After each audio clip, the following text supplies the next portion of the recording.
There's no other way to put it. There's no other way to say it. The used RV market is in crisis, specifically when it comes to the private party segment.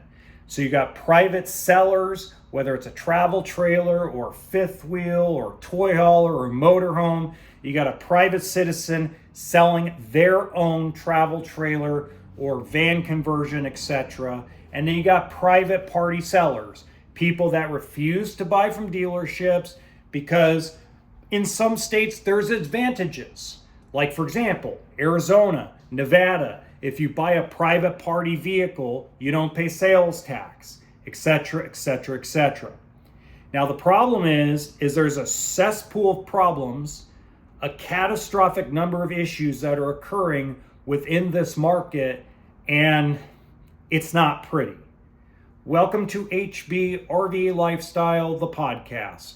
I'm the host, John Livingston, aka the Honey Badger, here to give it to you straight and transparent about the RV business, as well as some other things.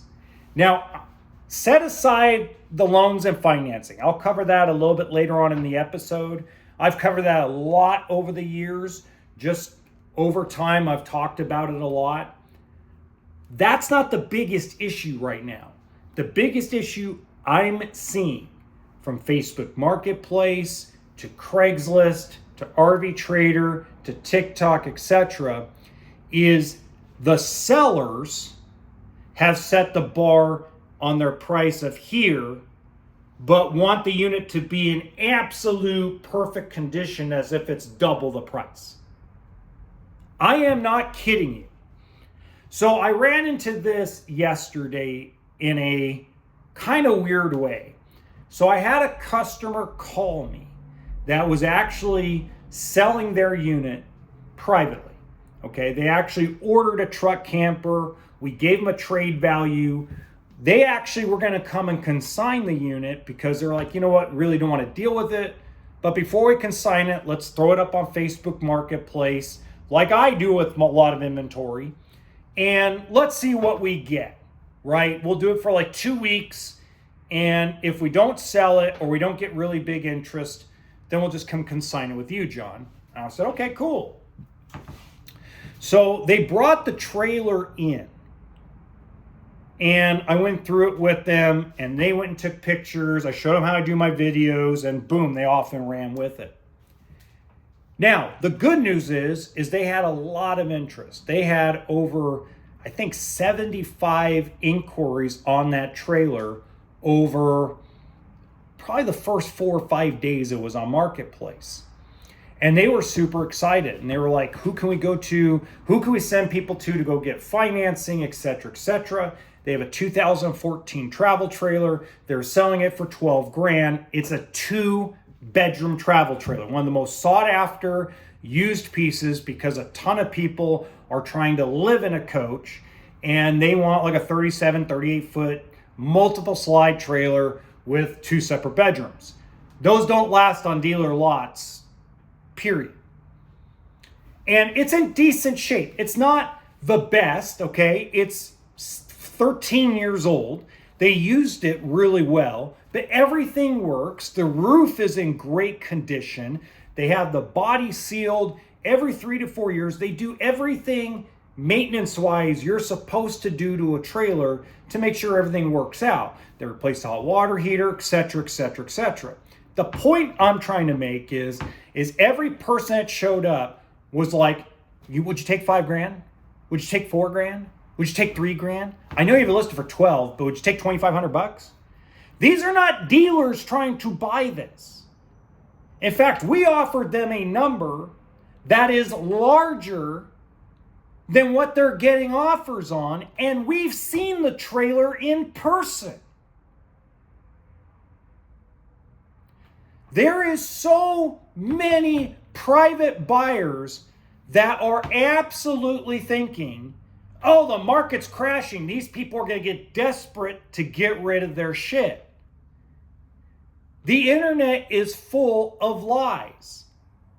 The internet is full of attention seekers that either want to express their feelings that are non-factual, or they take an issue that we've seen multiple times over the last 20 years, high gas prices, high diesel prices, war with a country, and thinking, oh, that just makes it an automatic 70% off fire sale on anybody that's selling something online.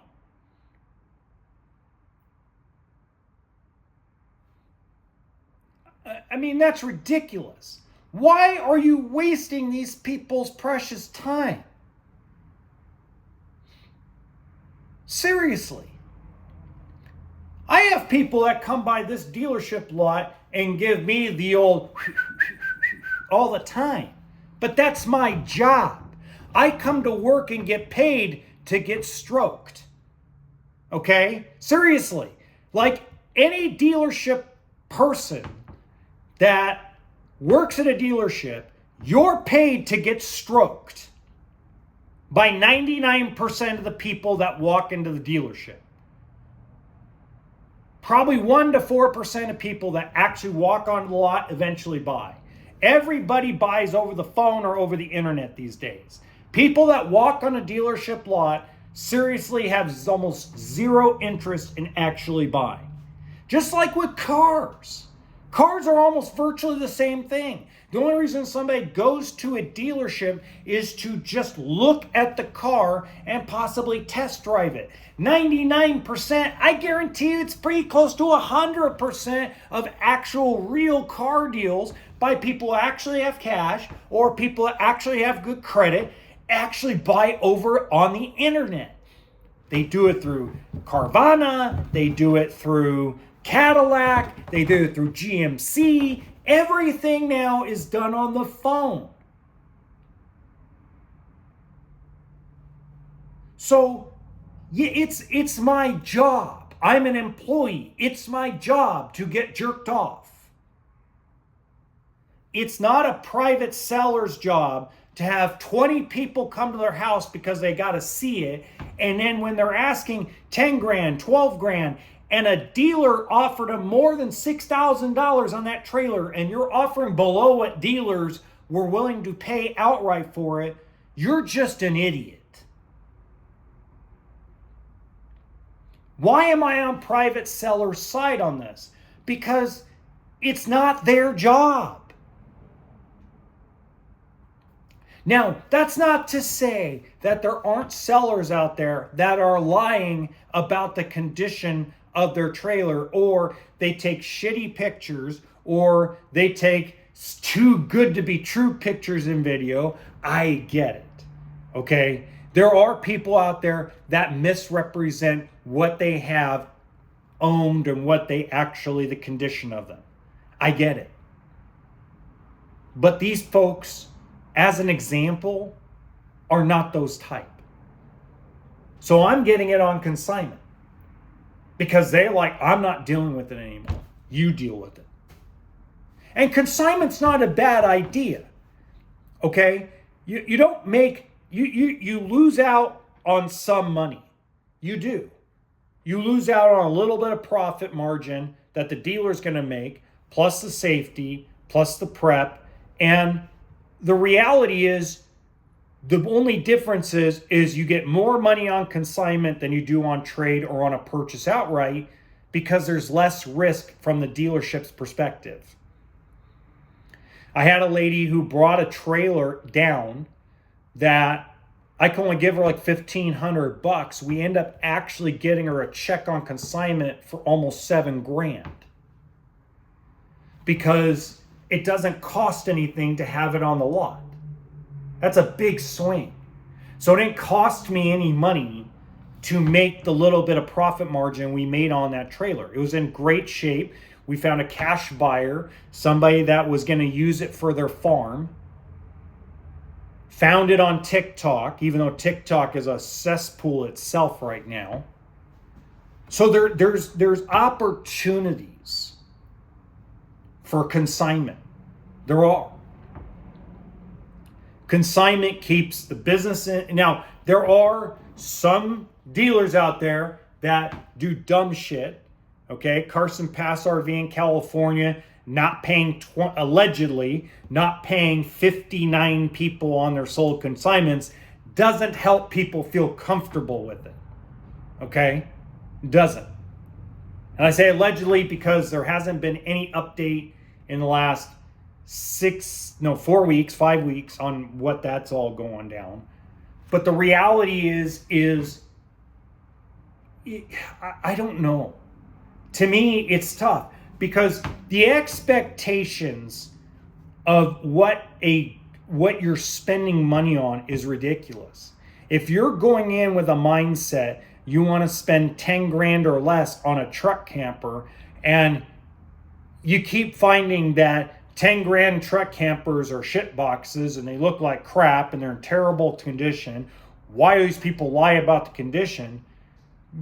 You went in with a mindset that I'm spending 10 grand, so it should look like $100,000 truck camper, instead of saying it's used, it's 10 grand, I'm paying cash, it's not going to be in the best shape, but I want to make sure everything works. I want to make sure, maybe I have a third party person to make sure there's no leaks, like a mobile tech or whatever the case may be.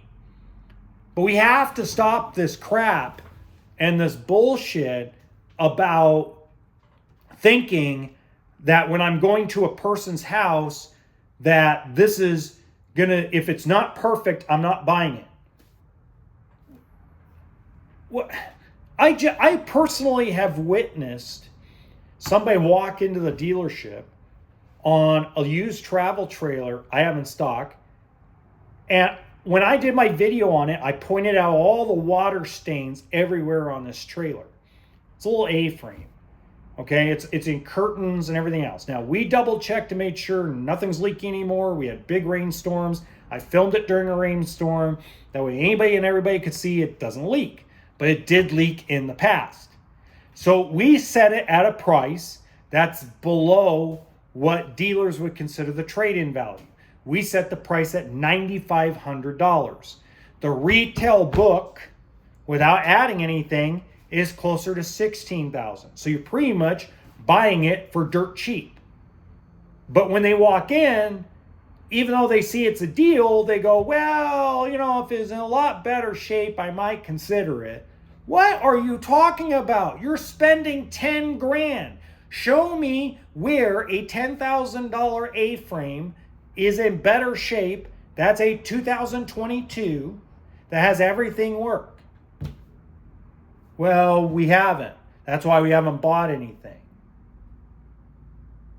And I had a really good look. I've had some great conversations with some buyers on used, okay? And a lot of you recognize me when you walk in, and a lot of you are like, why don't you talk to us like you're on the podcast? Because, well, the reason why I talk to you differently is because I'm talking to a broader audience on camera. I want to know specifically, okay, you came in looking for a 22-foot travel trailer for $4,000.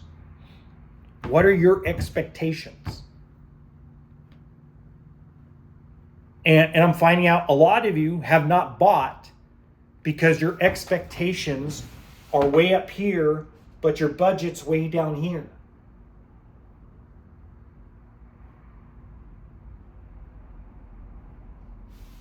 I mean, when you buy a pre-owned trailer, a pre-owned motorhome, okay, a pre-owned fifth wheel, you are buying the unused portion. You're not buying a brand new trailer. And by the way, you know what's really interesting is a lot of cheaper end, lower end, and even higher end new stuff does not come flawless.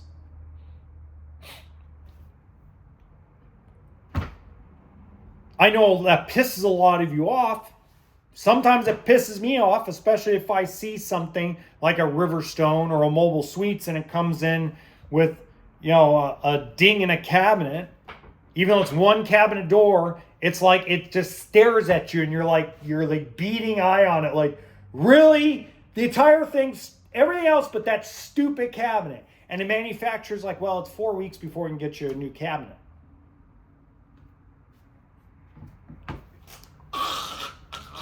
So I get it. I'm not blind that a lot of you walk into Liz Amazing type of channels and TikToks and all this bullshit that's out on the internet, and you've been tainted. And it's not just in RVs, it's also with dating, it's also with marriage, it's also with groceries, it's also with fossil fuels and electric vehicles and nuclear power plants. I mean, we are tainted with so much lies and bullshit that it's hard to know what the truth is. And the people that know the truth don't like to talk about it because everybody else, I mean, trust me, any norm, I don't know, I eventually would like to talk to him, but because especially after he got divorced, but it's like Matt's RV reviews.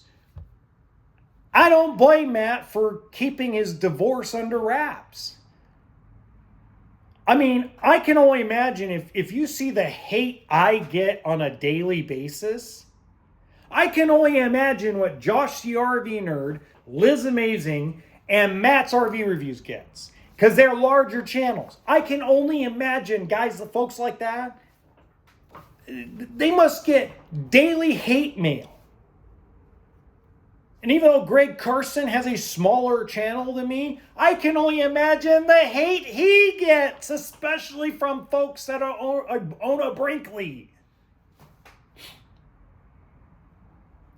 Because when you speak the truth, people don't like it or don't agree with it because they believe Jesse from Fox News or Mr. Anderson from CNN or Donald Trump our president or Joe Biden our president. You believe so much and bought into so much garbage and baloney and malarkey that nothing else sinks in. But we still got to talk about it because hopefully one day we reach somebody. If I can get 10, if tomorrow morning 10 people emailed me and said that this podcast episode helped them buy a truck camper for $4,000 from a person down the street, a private seller, because they realized, hey, maybe I am being overly picky. If I could get 10 private sellers to say that they sold their trailer or their fifth wheel because the information I give out in my videos, I'd feel ecstatic. Because there are, for sure,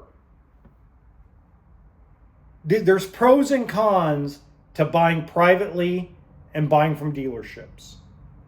There's pros and cons. Now, I'm going to talk more in depth about that during the week, but you have to set up your financing. You have to get your financing set up, especially because we have to understand if we have our loans set up, it makes it easier to actually shop. So you got a local credit union. You decided to go get a 5-year unsecured loan for $7,000 or $8,000. You are a cash buyer. You're trying to get a $20,000 loan for a fifth wheel, but the bank wants you to have $4,000 down. Get your $4,000 down in a row. Get that duck in a row. Get your ducks in a row financially before you start shopping at people's houses. Come jerk me off all you want. I get paid. I get paid for you to come here and walk around and tell me all the lies and all the BS about, I'm just waiting for a settlement. I'm just waiting for my mom to feel better because she's living with us because X, Y, and Z. I'm just trying to finalize my divorce. Well, I only have $8,000 in my pocket. Oh, wait, I don't have $8,000. I'm trying to get a loan for $8,000. I get paid to deal with that shit.